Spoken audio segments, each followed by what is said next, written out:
¿Alguien sabe qué son las enzimas? Llevaron en fisio anhidrasa carbónica en el equilibrio ácido básico. Ya sabemos que el órgano encargado de regular el equilibrio ácido básico es el riñón, ¿no?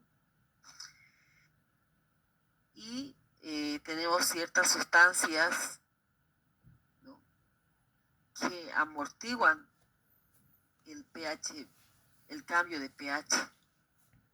Las sustancias amortiguadoras tenemos bicarbonato, fosfato, proteína, hemoglobina. En el bicarbonato participaba en la reacción química, ácido carbónico, anhidrasa carbónica, dióxido de carbono y agua. Entonces hay una enzima. Les dije ya en la anterior clase, cuando avanzábamos proteína, un tema que está ligado a proteína es enzima. Las funciones son diferentes, pero una enzima es una proteína de tipo cuaternaria. Específicamente, una enzima acelera la velocidad de las reacciones químicas. ¿Y para qué va a acelerar la velocidad de reacciones químicas? ¿Cuál es la finalidad de una enzima?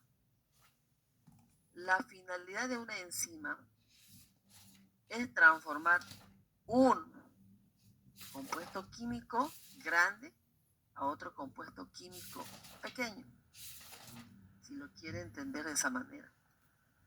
Es una transformación química. Ella participa en la reacción química, pero no es parte de un producto.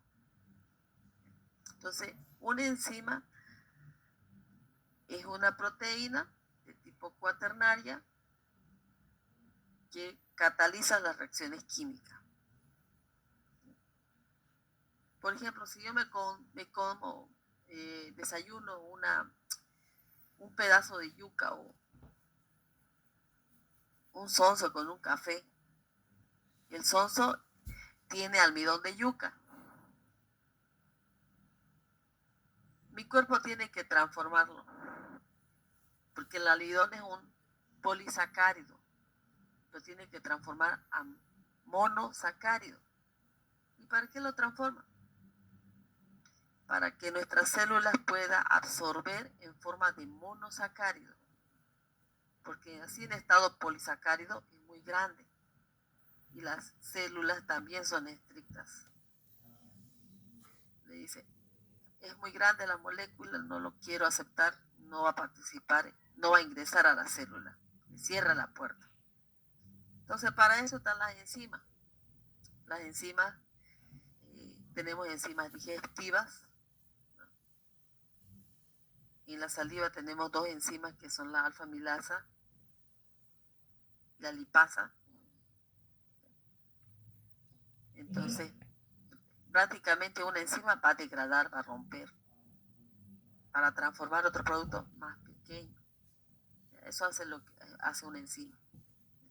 ¿Y las necesitamos? Sí, las necesitamos.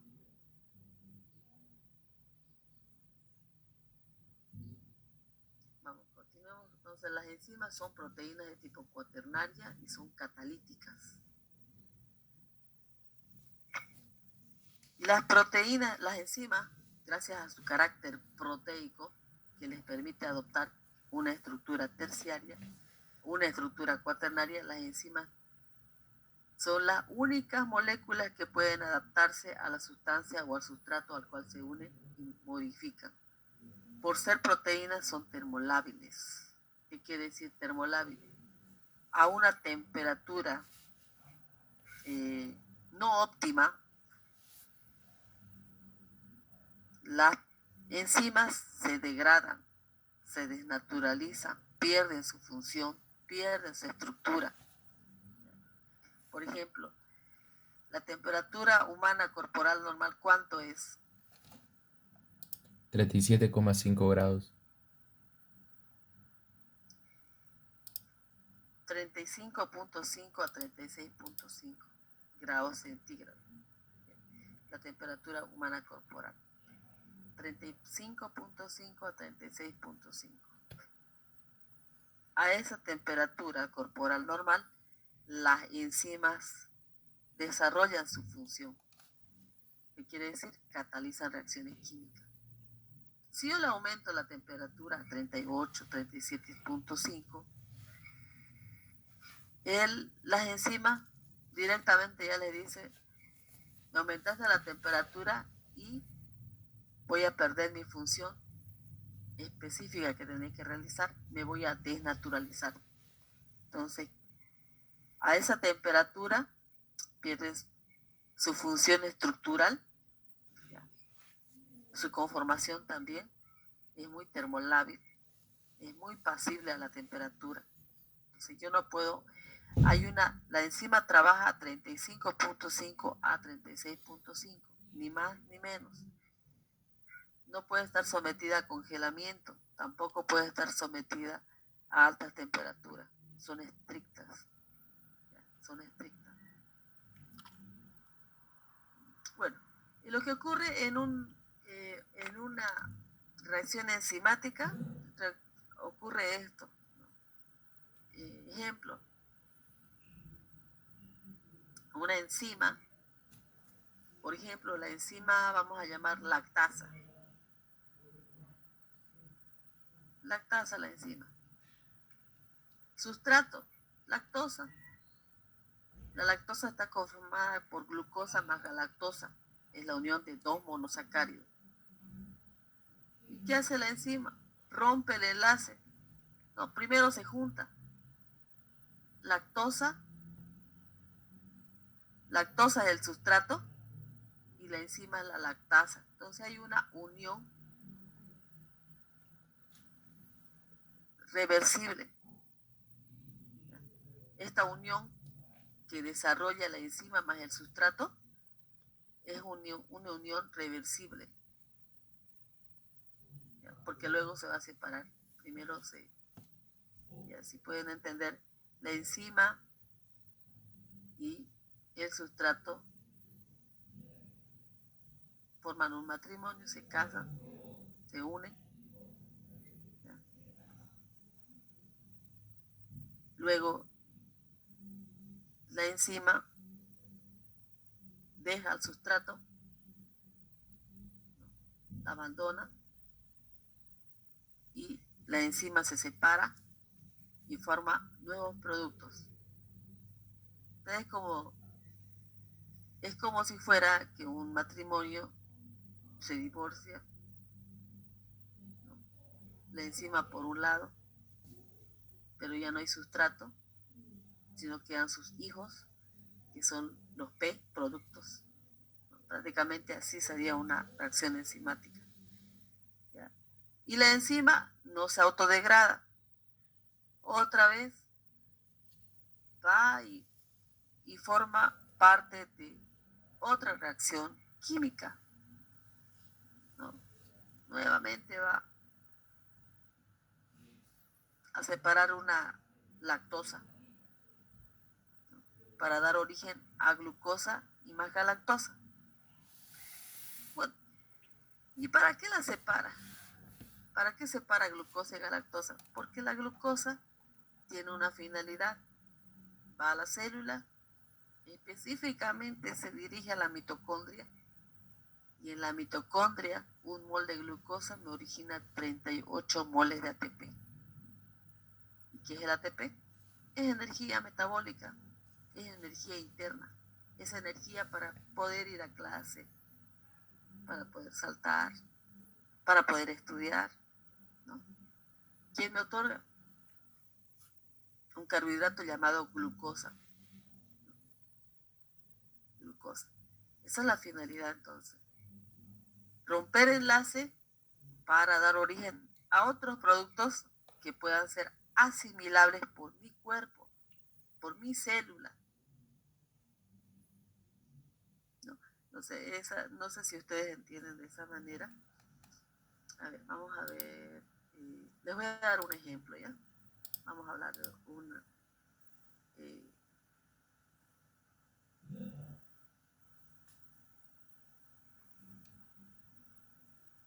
Vamos a hablar del metabolismo del etanol. ¿Alguien conoce del grupo qué es el etanol? ¿Qué es el etanol? ¿El alcohol etílico? Es el alcohol etílico. No. Es el causante de los accidentes de tránsito de personas irresponsables. Conducen en estado etílico y matan personas, ¿no? Porque prácticamente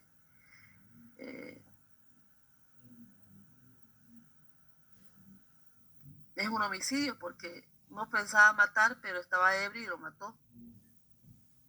No, o asesinato. Pero uno de los dos es homicidio o asesinato. Porque la persona estaba borracha, condujo el auto y mató a una persona. No era su intención, pero estaba en estado etílico, ¿no? Bueno, aparte que el etanol tiene una acción farmacológica. ¿Es estimulante o depresor? ¿Qué dicen ustedes?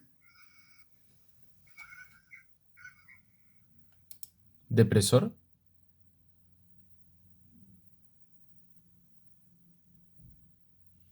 A ver, ¿quién más dice? ¿Qué dice de estimulante?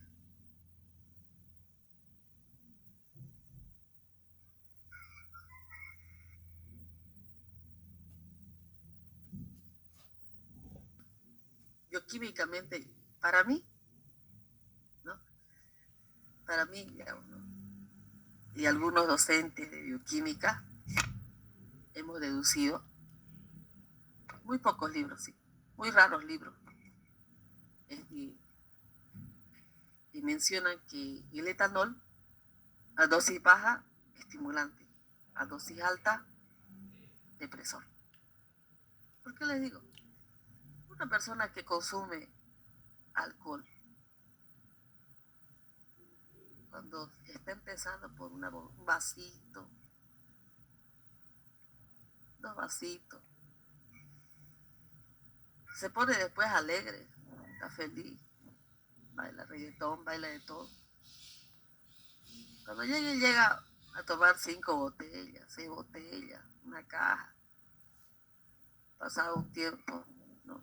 Aumenta la dosis del etanol y el paciente se acuerda de todo, ¿no? Se pone a llorar que le dejó su novia, que le dejó su amante, que le dejó todo. Y llora, ¿no? A alta dosis. Muy pocos bioquímicos, ¿no? Sabemos que el etanol, porque algunos autores del libro también lo dicen, estimulante a bajas dosis, depresor a altas concentraciones. Todos los libros de toxicología, libros de medicina, libros de todo, farmacología, en la farmacología también está el etanol. El etanol es un depresor del sistema nervioso central. Yo no concuerdo con eso. Para mí el etanol es un estimulante del sistema nervioso central a bajas dosis. Altas concentraciones, un depresor, ¿no? Bueno, dejamos por un lado farmacológicamente el etanol, pero vamos a hablar de enzimas. Les puse en la diapositiva, no sé si se puede leer. ¿Puede leer? Sí, doctora, se puede ver. Ya. Metanol, etanol, propanol. El que está con rojo, ya, es constituyente de las bebidas alcohólicas. Se puede decir que el causante de los accidentes de tránsito es gracias al etanol. Bueno, cuando ingieren, se ingiere etanol o metanol o propanol, ya, participa una enzima. Esta enzima se llama alcohol deshidrogenasa.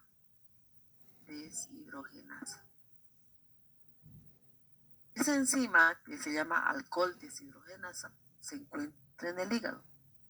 ¿Cuál es el órgano que se encuentra la mayor cantidad de enzimas? El hígado. O sea que si yo tomo alcohol, por ejemplo, ¿no? Casi a mí no me gusta consumir etanol, de vez en cuando, en moderadas concentraciones, además en concentraciones muy altas. Quien va a trabajar es el hígado, porque el hígado es un órgano rico en enzimas. Entonces, el hígado se va a encargar de metabolizar el etanol, el metanol y el propanol. Y lo transforma en una sustancia, esto es alcohol, lo va a transformar en un aldehído. Se va a llamar ahora metanal.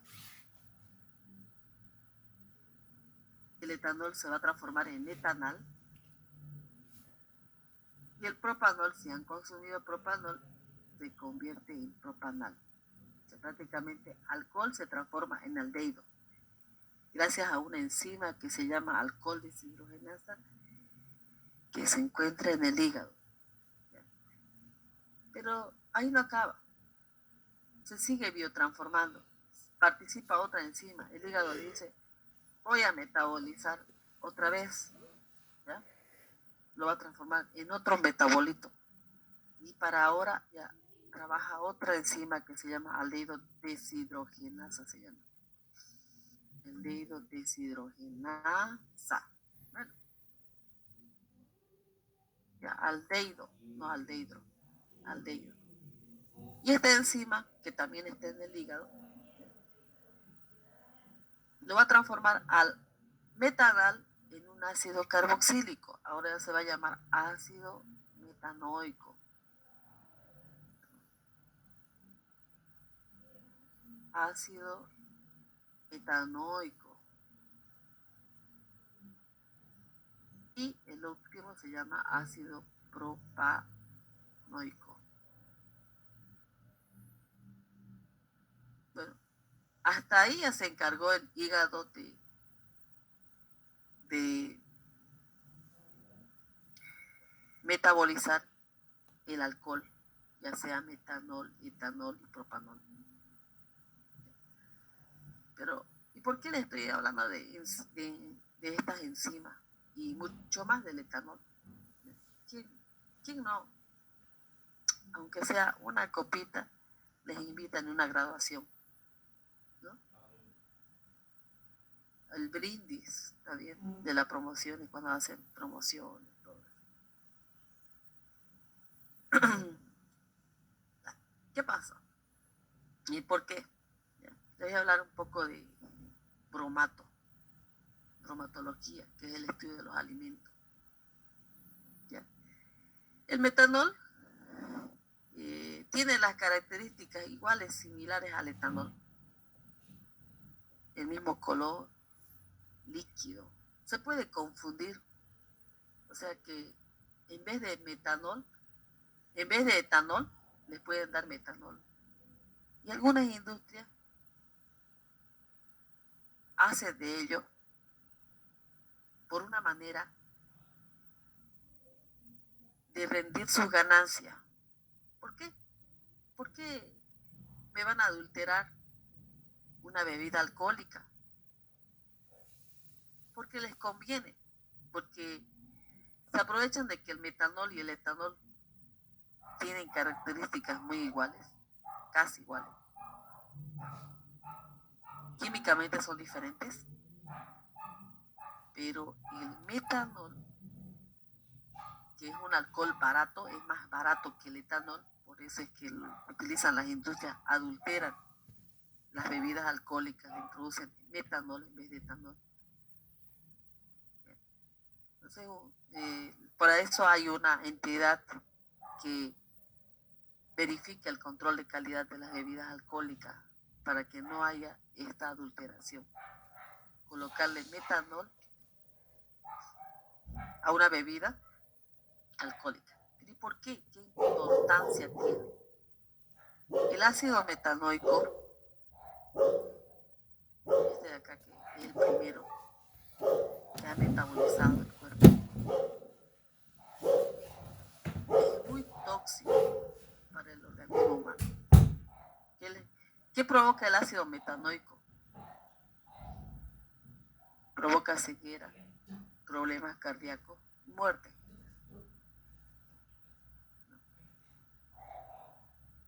A bajas concentraciones de metanol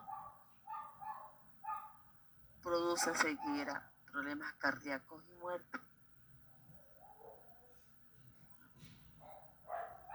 Una persona que consume etanol tendría que tomar pues 2 o 3 cajas para poder provocarse una intoxicación etanólica, pero no causa una muerte tan rápida como el metanol. El metanol es muy tóxico, para un ser humano. Pero a algunas personas que más les interesa lucrar, les conviene colocar metanol a las bebidas alcohólicas en vez de etanol, porque esto es más barato, además es similar. Pero la ingestión de metanol me va a provocar metabolitos muy tóxicos como el ácido metanoico, que me va a provocar ceguera, me va a provocar problemas cardíacos y muerte, ¿no? Ahora, en las intoxicaciones por metanol, cuando el paciente todavía no está muerto, ha ingerido metanol en vez de etanol, porque es más barato el metanol. El tratamiento para un paciente que ha consumido metanol es etanol. Un tratamiento de intoxicación por metanol. ¿No? Ya no le damos metanol, entonces se le da etanol. Es el tratamiento. Ahora, el tratamiento para personas que están en estado etílico, ¿no? Que han consumido altas concentraciones de etanol y está que no se puede ni levantar ni caminar. ¿Por qué se da? A ver, ¿alguien sabe por qué se da el que la persona no puede ni levantarse, pierde el equilibrio, no recuerda nada, ¿no? Yo he visto en la tele que sale, ¿no? Paciente en estado etílico mató a su pareja y no se acuerda de nada. Y de eso también se aprovechan algunas personas que dicen que no se acuerdan de nada. Presentan lagunas mentales, ¿no? Básicamente se da porque el etanol atraviesa la barrera hematoencefálica. El etanol atraviesa la barrera hematoencefálica causando lagunas mentales. Por eso decimos que es un depresor del sistema nervioso central. Pero hay algo raro que hasta ahora no investigué, eso sí, se lo debo a mi profesora de bioquímica. Tuve una buena profesora de bioquímica y de toxicología. Gracias a ella me gusta la materia de tóxico y también bioquímica, porque fue una de las mejores docentes. PhD, doctorado en toxicología. Una buena docente. Muy pocos docentes. Para atravesar tiene que ser liposoluble. Es el requisito. A excepción de ¿quién? Del agua. Pero el etanol es hidrosoluble. Entonces, ¿cómo atraviesa la barrera? Sí, estamos diciendo que para atravesar la barrera hematoencefálica tiene que ser liposoluble. ¿Y por qué se utiliza vitaminas del complejo B para el tratamiento de intoxicaciones con etanol? Porque las vitaminas del complejo B son vitaminas liposolubles e ingresan atraviesan la barrera hematoencefálica y es muy útil en el tratamiento de intoxicaciones por etanol. Pero el etanol es una sustancia hidrosoluble que atravesó la barrera hematoencefálica causando en las personas el efecto que es depresor. Entonces, eso es la única, el resolver el por qué el etanol atraviesa esa barrera hematoencefálica, si es una sustancia hidrosoluble, ¿no? Todavía aún me falta eso, el por qué. Pero ahora, en esta clase, sabemos que, por lo menos ya sabemos que el metanol es metabolizado por nuestro hígado a través de enzimas, que las enzimas catalizan estas reacciones químicas. Vamos a continuar. ¿Alguna pregunta? ¿Me entienden más o menos de qué participan las enzimas? El lugar de sustrato tiene dos sitios, ¿ya? Un sitio que va a permitir la unión con su enzima. Aquí hay un sitio. Este sitio va a reconocer y va a fijar. Y también tiene otro sitio donde va a romper el enlace. A este nivel rompe el enlace. A este nivel reconoce y fija a la enzima y se une el sustrato a este nivel. Entonces, dos sitios tiene. Sitio catalítico, que es romper enlace, y sitio de reconocimiento, ¿no? Porque las enzimas son específicas, no se van a unir a cualquier sustrato, son específicas, ¿no? La lactasa va a romper enlaces de la lactosa, no va a romper enlaces de fructosa, son específicas.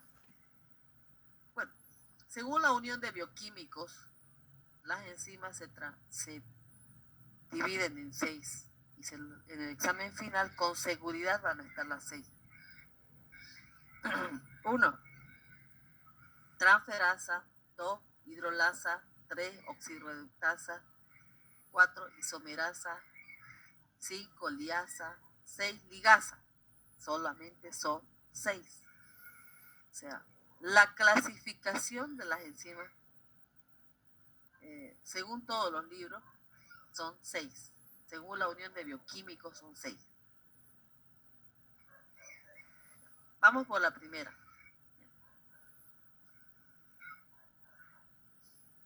Las transferasas catalizan la transferencia de un grupo de átomos de un sustrato a otro. ¿Qué quiere decir? Van a catalizar la transferencia de un grupo de átomos de un sustrato a otro. Por ejemplo, aquí tenemos la aminotransferasa o transaminasa. ¿Qué hace la aminotransferasa? Transfiere grupo amino, ¿no? Las quinasas transfieren grupo fosfato.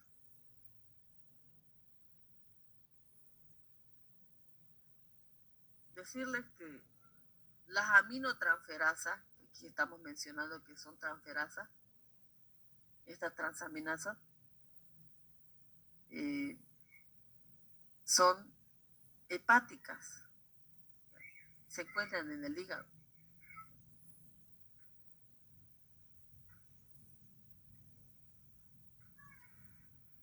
Bueno,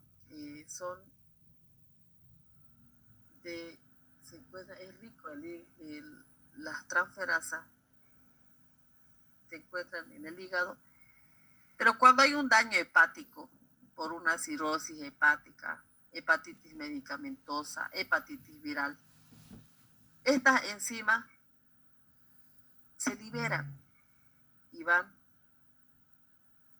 se encuentran en el plasma y se elevan. O sea que si yo solicito al paciente transaminasa, es porque probablemente yo estoy con un diagnóstico de tipo presuntivo que mi paciente está con una enfermedad hepática.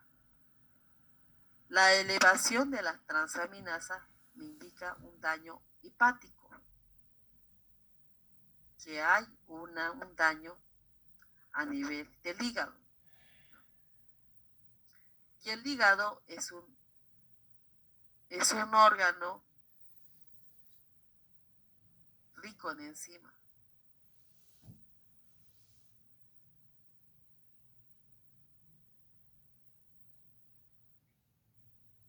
Prácticamente esto es lo que sucede, pero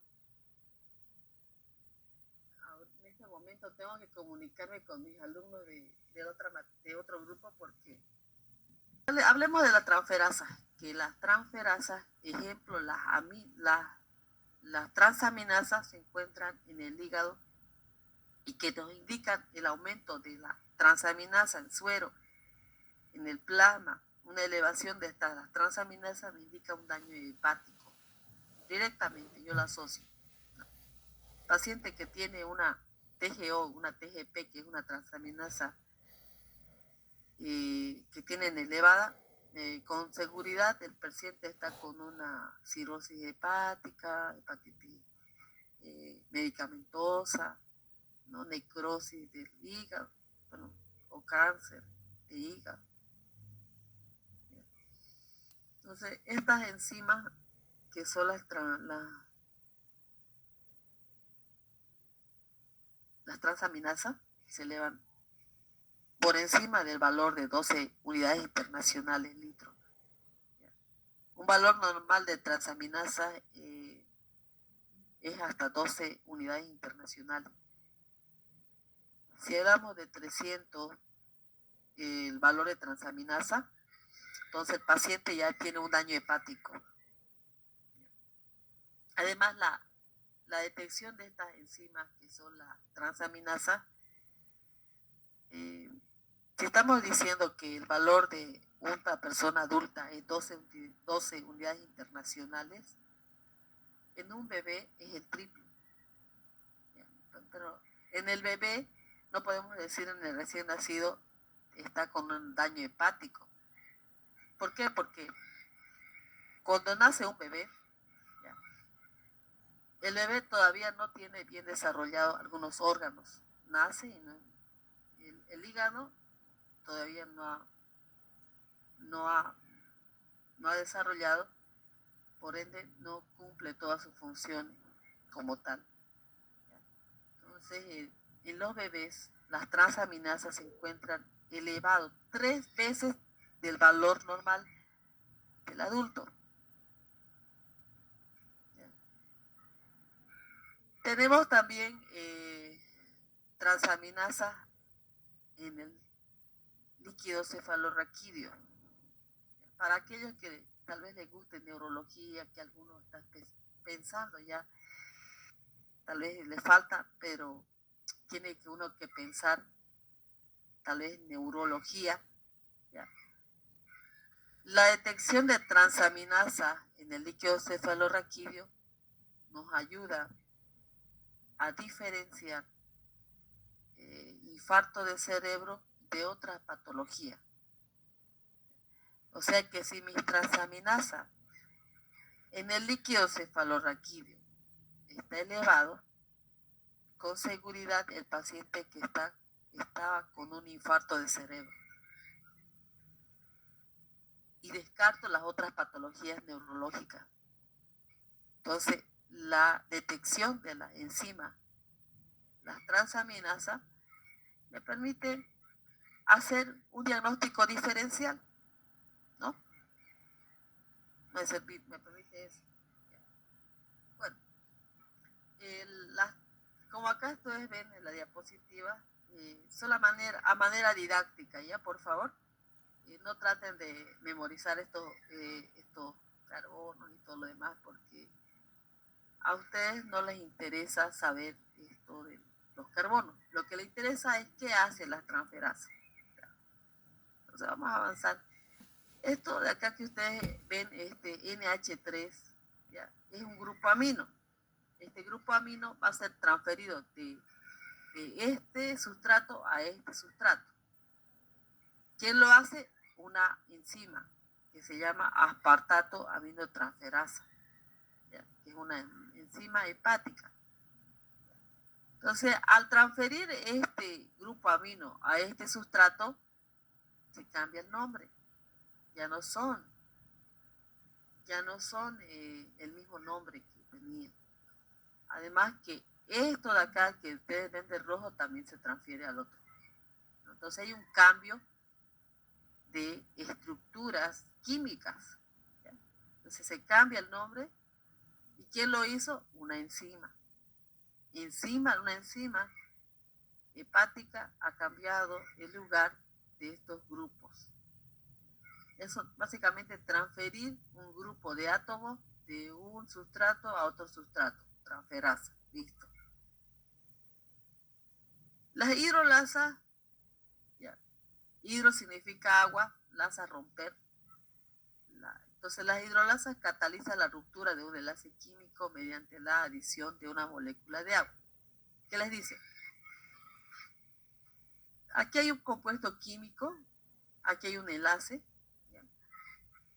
Les dice que las enzimas van a romper este enlace en presencia de agua.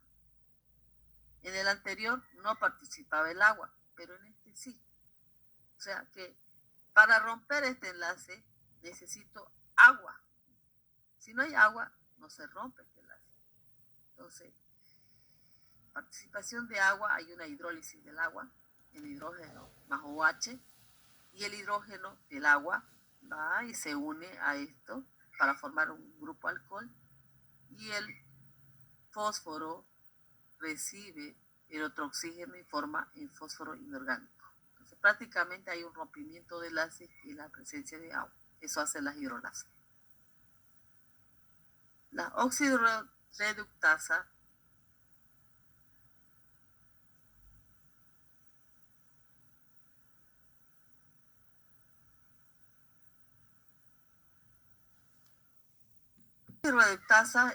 cataliza reacciones de transferencia de átomos de hidrógeno o electrones. ¿Ya?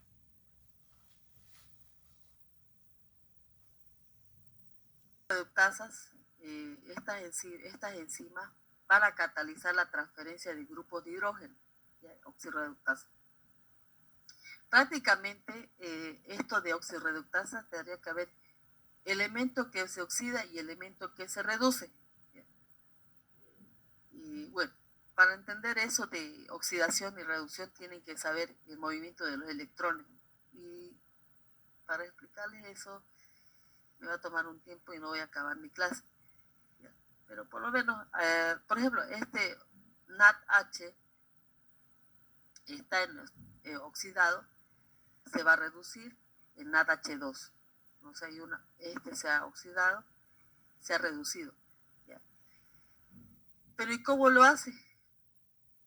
Lo hace a través de estos hidrógenos que tiene este sustrato, que, o sea, que básicamente sin preámbulo, ¿ya? Vamos a hacer de esta manera más simple. Las oxirreductasas catalizan las reacciones de transferencia de hidrógenos de un sustrato a otro. O sea que estos hidrógenos van a pasar a este sustrato y esa transferencia lo hace la oxidorreductasa. Y bueno, entonces de esa manera van a comprender ese concepto de las enzimas oxidorreductasa.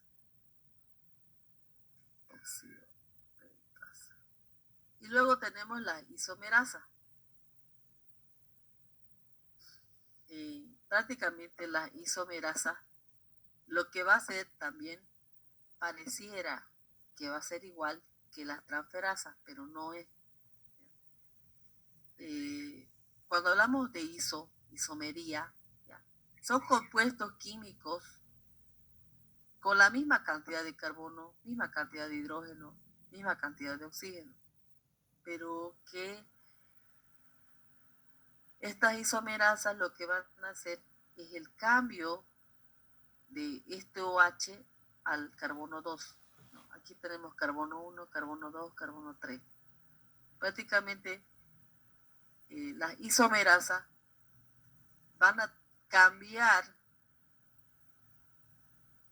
el lugar de uno de los hidrógenos. Este hidrógeno va a pasar al carbono 2.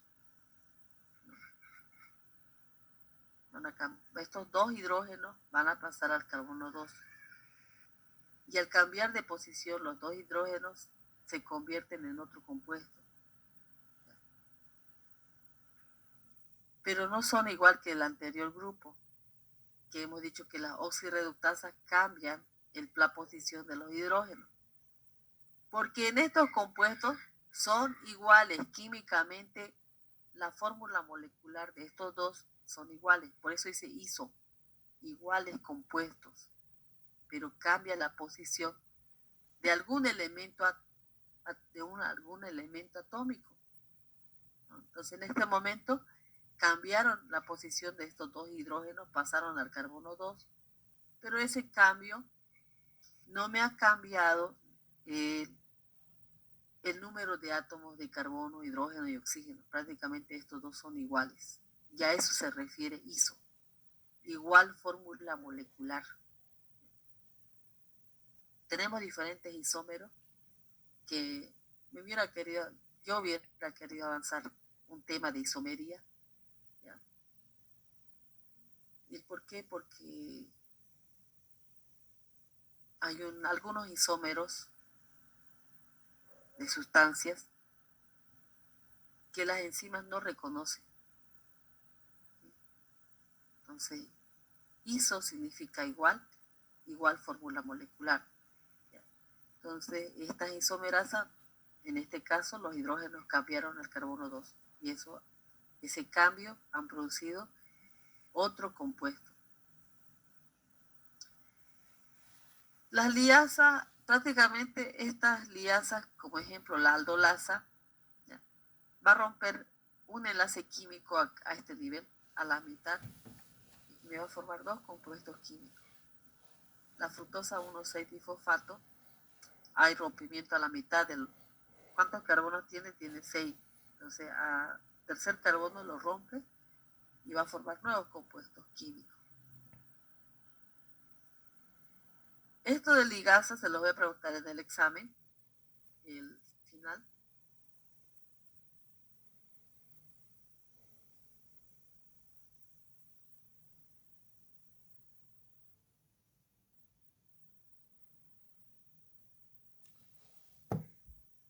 La formación de enlaces entre carbono, oxígeno, nitrógeno, azufre, utilizando energía. Esa energía se llama ATP.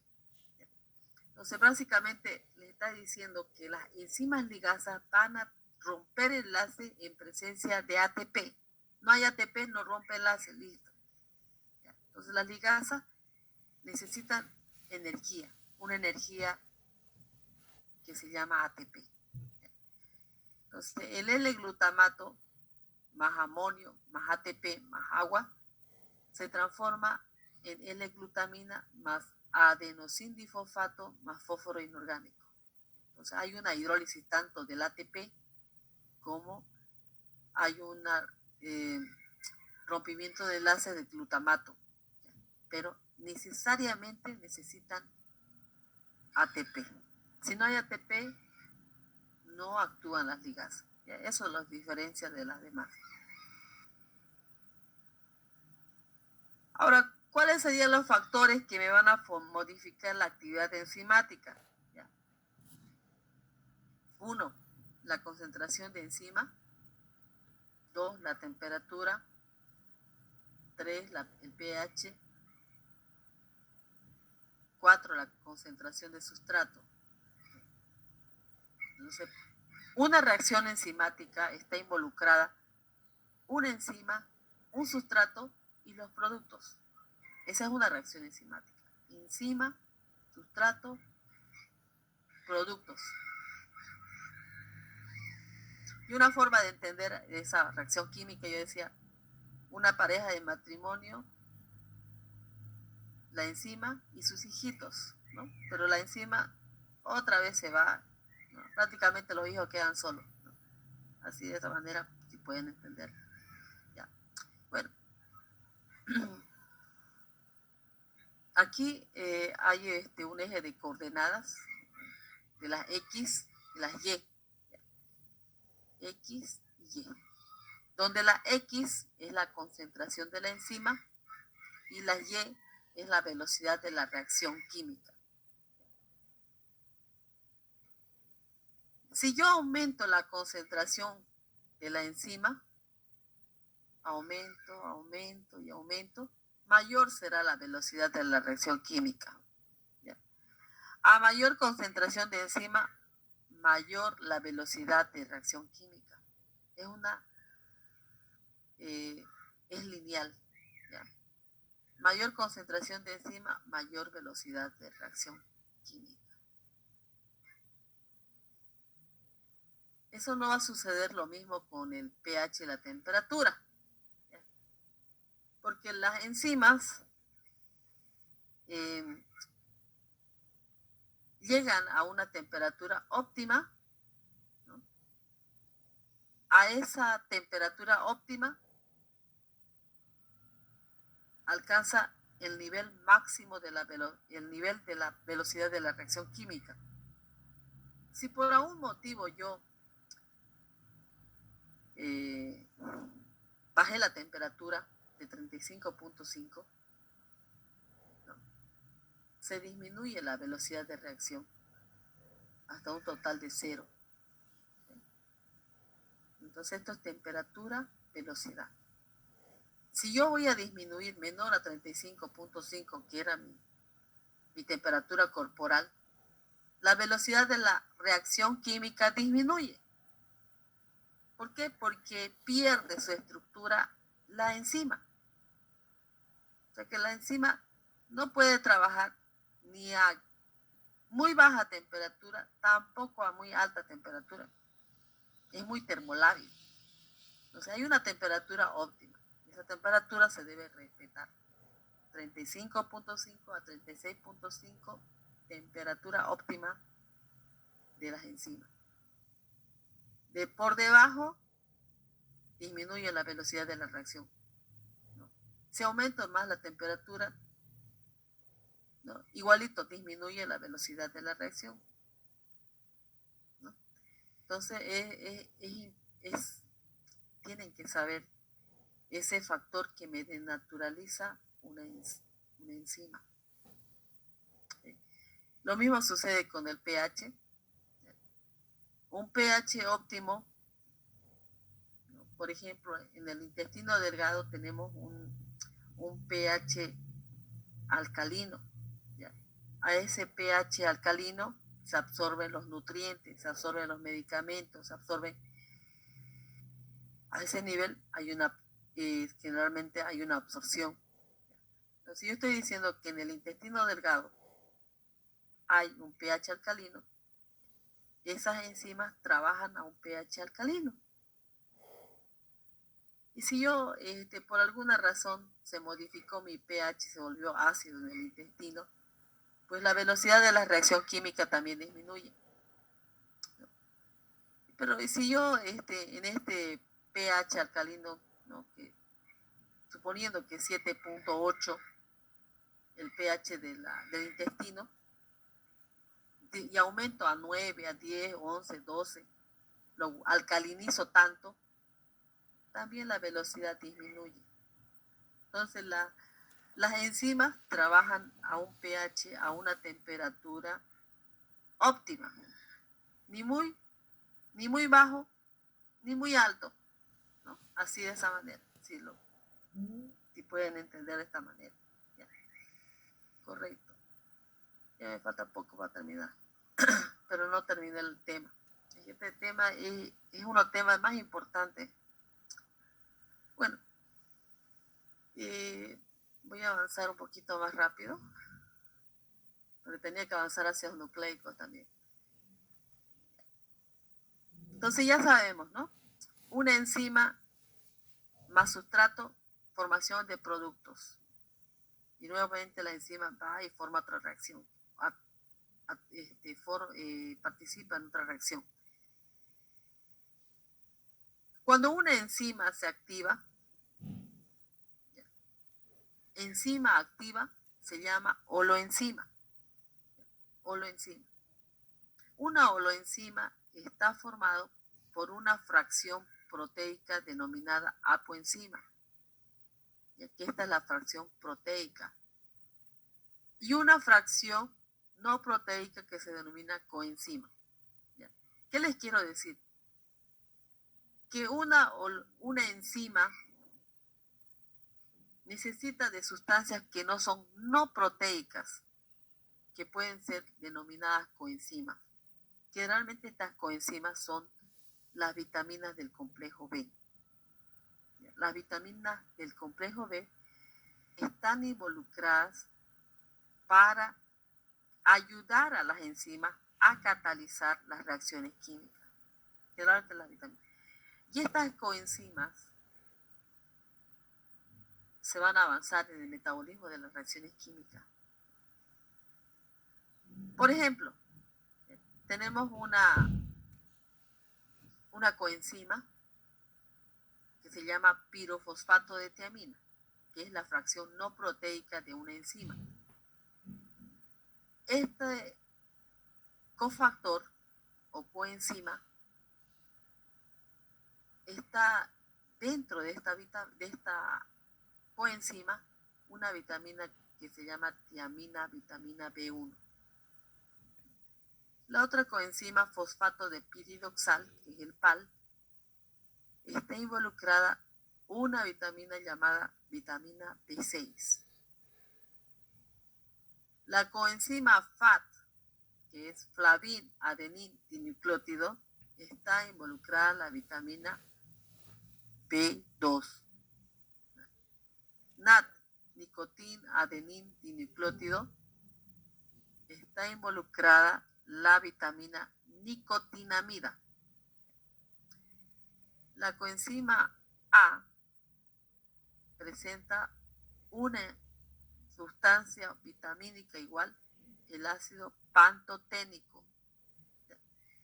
Entonces, ciertas enzimas van a utilizar coenzimas. Dentro de las coenzimas están las vitaminas del complejo B, que ayudan a las enzimas a catalizar las reacciones químicas.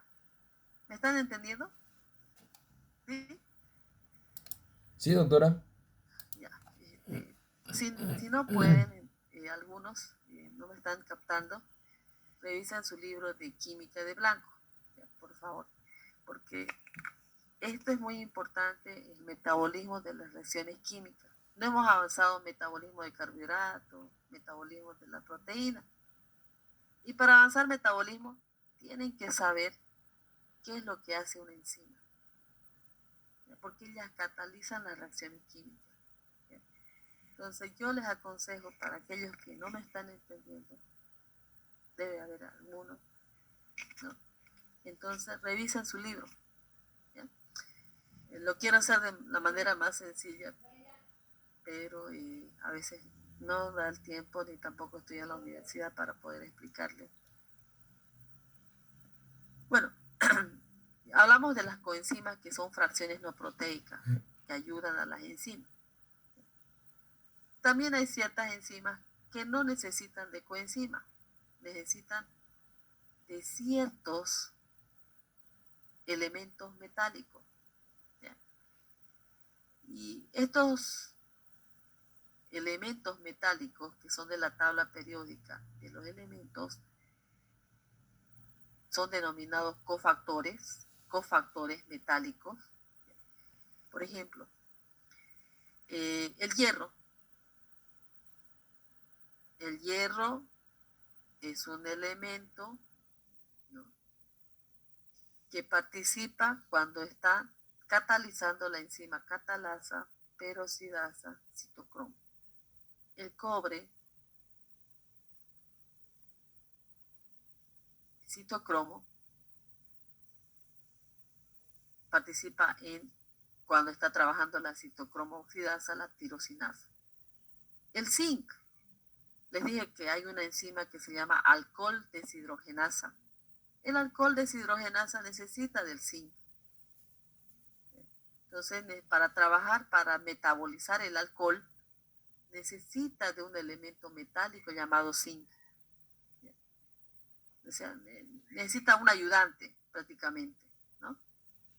La anhidrasa carbónica que se encuentra catalizando el ácido carbónico en dióxido de carbono y agua, necesita también del zinc. Las quinasas, que son otro grupo enzimático, necesitan de magnesio. Carboxilasa, necesitan de manganeso. Glutatión peroxidasa, utilizan al selenio. Xantino oxidasa, utilizan al molibdeno. Bueno, el examen final les van a preguntar inhibición enzimática. Existen ciertos compuestos químicos, ¿no?, que van a inhibir la acción de las enzimas, van a bloquear la acción de una enzima. Un inhibidor enzimático es una sustancia química capaz de bloquear de manera reversible o irreversible la acción de una enzima. Esta clasificación son reversible e irreversible. Inhibición enzimática reversible competitiva. El inhibidor tiene una estructura química parecida al sustrato de la enzima, por lo tanto compite con él por el sitio de la enzima. Por ejemplo, les dije que la enzima con el sustrato son muy específicas. No es que se va a unir a cualquier sustrato la enzima. La enzima sabe a qué sustrato se va a unir, no cataliza cualquier reacción. Entonces, en este caso, hay ciertos inhibidores que son parecidos, así de esta manera, mencionando. Este es un inhibidor competitivo que va a competir con el sustrato. Y si este inhibidor ingresa y se forma el complejo enzima inhibidor competitivo, no hay acción de la enzima, no va a catalizar. Entonces, hay ciertos elementos que inhiben.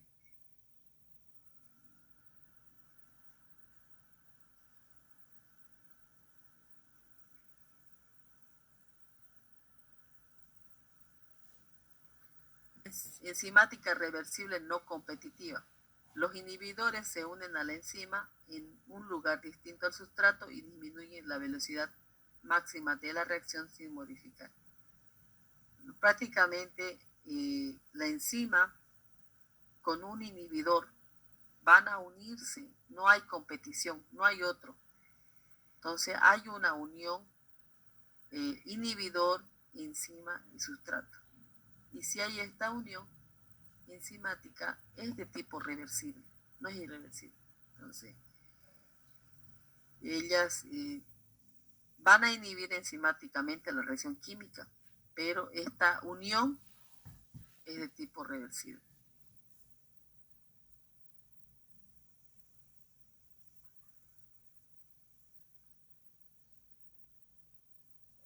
Ya, con esto voy a acabar.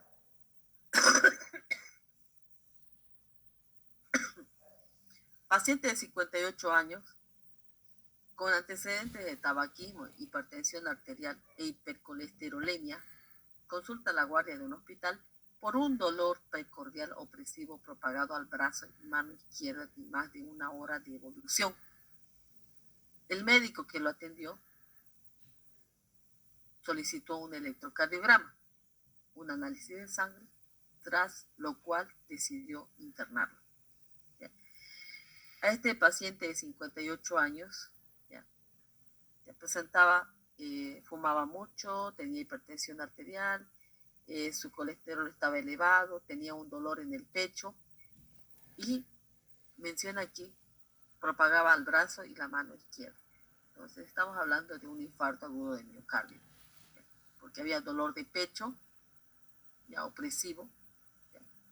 Y hay ciertas, lo primero que hace en una paciente, si estamos sospechando de un infarto, un electrocardiograma, leer un electro. No solamente basta el electro, tenemos que hacer detección de las enzimas. ¿Cuáles son las enzimas que se elevan en un infarto agudo de miocardio? ¿No? Bueno, yo tengo que pedir a un paciente que está con un infarto agudo de miocardio CPK. y GOT y LDH. CPK, GOAT y LDH.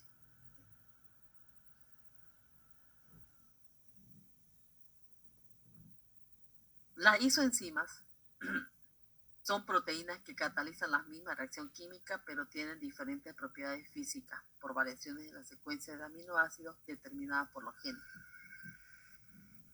Entonces yo voy a pedir enzimas séricas, creatina, fosfoquinasa, que es la CPK, transaminasa, que son las TGO, y la lactato deshidrogenasa. En condiciones normales, las enzimas pueden encontrarse en el plasma, en condiciones normales, porque se secretan específicamente para cumplir una función en la sangre, porque se liberan a partir de las células dañadas o muertas. Entonces, las enzimas están presentes en el plasma en valores normales. ¿Por qué? Porque cumplen una función en la sangre o se liberan a partir de células dañadas y muertas. Cuando hay un daño celular mínimo, pasan a la sangre. Primero las enzimas citoplasmáticas ubicadas cerca de la membrana, y en caso de daño extenso o más interno, las enzimas localizadas en la membrana de las organelas mitocondrias. Entonces, cuando hay un daño, se eleva en el plasma y nos puede indicar un daño hepático, un daño a nivel de corazón.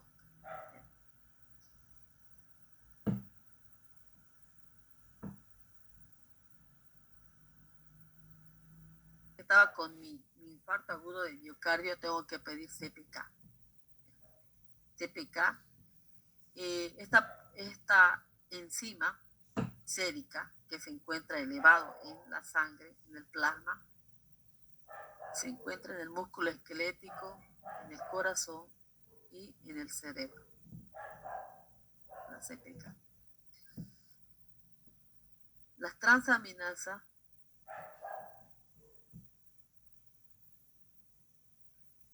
que también se pide en infarto agudo de miocardio, y lactatos.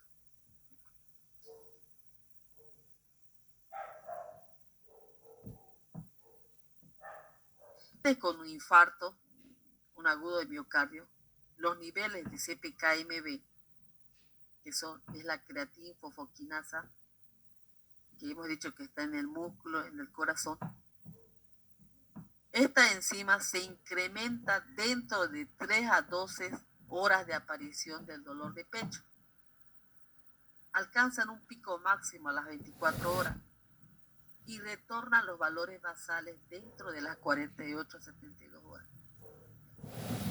O sea que si el paciente estaba con un dolor de pecho hoy a horas 8:30 de la mañana, si solicito hoy esas enzimas, que es la CPK-MB, con seguridad van a estar elevadas. Pasado un día, alcanzaron el pico máximo de CPK-MB. Pero si yo pido el paciente, yo pedí las enzimas cardíacas después de 72 horas del dolor de pecho, las enzimas ya están en valores normales, no me sirven para la valoración diagnóstica.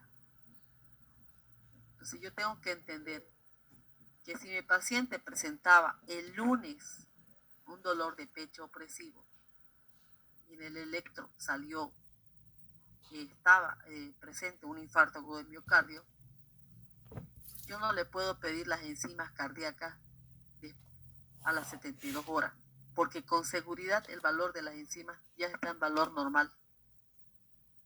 Entonces la detección de las enzimas son hasta las 72 horas. Después de las 72 horas, en este caso de las enzimas cardíacas estoy hablando, ya no sirve para un diagnóstico. Estoy hablando solamente de las enzimas cardíacas. Porque en las enfermedades hepáticas, como pacientes con cirrosis hepática, las enzimas se elevan. O sea que si yo a un paciente que está con cirrosis hepática, ¿no? Para que el paciente llegue a cirrosis hepática ha pasado mucho tiempo, ¿no? Por lo cual el hígado está muy, muy deteriorado. Por lo tanto, ese deterioro de ese órgano me es útil el solicitar las transaminasas hepáticas para dar un buen diagnóstico. ¿Ya? En el caso de las enzimas cardíacas, hasta las 72 horas. Después de las 72 horas, no le va a servir para el diagnóstico. ¿Ya?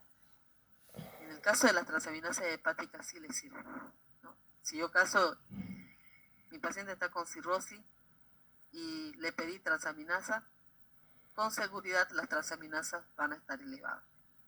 ¿Ya? Bueno, eso es un poco de enzima.